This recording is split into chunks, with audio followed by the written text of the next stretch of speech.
This is my podcast by Aiden Wilson.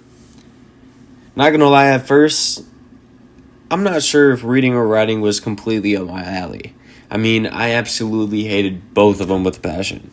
I'm not sure if it was because my mom didn't read to me when I was a little kid when she put me to bed, or it was just because I wasn't good at it, plain and simple.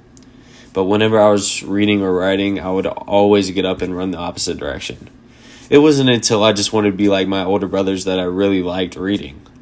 This was not the typical reading that you would see like with a book or a magazine. It was actually lyrics from the internet. Whenever I was in the car with my brothers, they would know every word to every song word by word. I would just be there bopping my head back and forth like I was enjoying myself. So eventually, I thought of just stealing their phones and looking up every song on their playlist and writing down the names. Then I would take my mom's computer and memorize the lyrics of each song until I was singing just like them every word. As I was reading these lyrics, they're mostly rap songs, I realized that these weren't just meaningless phrases or put together words that sounded good. They were actually like words that meant something in every word that I read. I realized that rap songs were actually poems that had a bass drum added to them. This is where I began to read poems for the most part. My favorite poet, however, is Tupac. I know another rapper, but Tupac, he was different. He would actually make real poems that sounded good to me and that I actually understood and could relate to. My favorite to this day is Tomorrow, like with the number 2. So I realized reading does not have to just be reading books or articles that you're assigned in class. Like reading could be really practically anything. You just have to find the type of reading you like and pursue it. One has to find their little niche in reading, whether it's magazines, books, or in my case, lyrics, and that's exactly what I did. I enjoy reading poems now, and sometimes an occasional motivational book. I feel that reading helps me reach a deeper understanding of what people go through and how they feel because of the tone and persona that they portray to the reader, or me. And it's pretty funny to think this all just started because I wanted to be like my brothers in a simple song. Now, writing is a whole different story. I was never good at writing as a child, and it showed in my school career early in elementary school. Just like I was in first grade, and I wrote "and" in one sentence 3 times in a row. And it was definitely not my forte. Whenever I had a writing assignment that came up in school, I dreaded it and would wait till the final minutes to complete it. It was never good, though. I progressed eventually, but it was not until I met my grandfather that I would fall in love with writing. My grandfather reached out to me in a letter about, I would say, during my second grade year, in a letter because he was in the state penitentiary in Texas. He would write to me constantly without me even thinking about responding. Finally, I responded.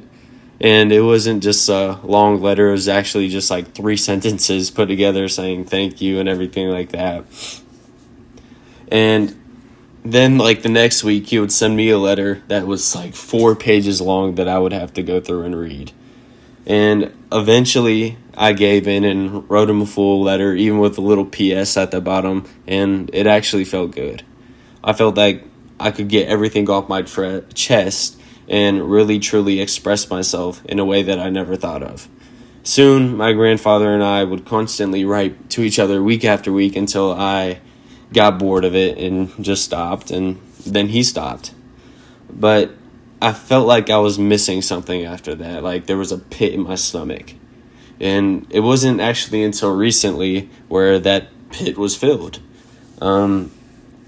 My grandfather actually just got out of jail, I would say about a month ago, and the first thing he did was write me a letter. And I was being hesitant because the letter was about meeting him in person, and I was just a little nervous, but I just stayed writing him letters back and forth, letting him know that I'm graduating and embarking on a new journey ahead of me with school and really just life. And he seemed to love it, and now me and him have a really close relationship, and It's just because of writing. It almost is crazy to think that you can have a relationship with someone that you have not even met before in your life, but it really can happen. Writing these letters not only improved our relationship, but it also improved my writing skills. I have progressed greatly in this category, and I'm only looking forward to progressing more. Writing took me to a place where I can express myself without anyone telling me I'm wrong. It was a way for me to escape from reality and build relationships that I never thought could exist. Writing showed me that no matter what others think, I'm the author, and I can do whatever I want with a pencil and a pad.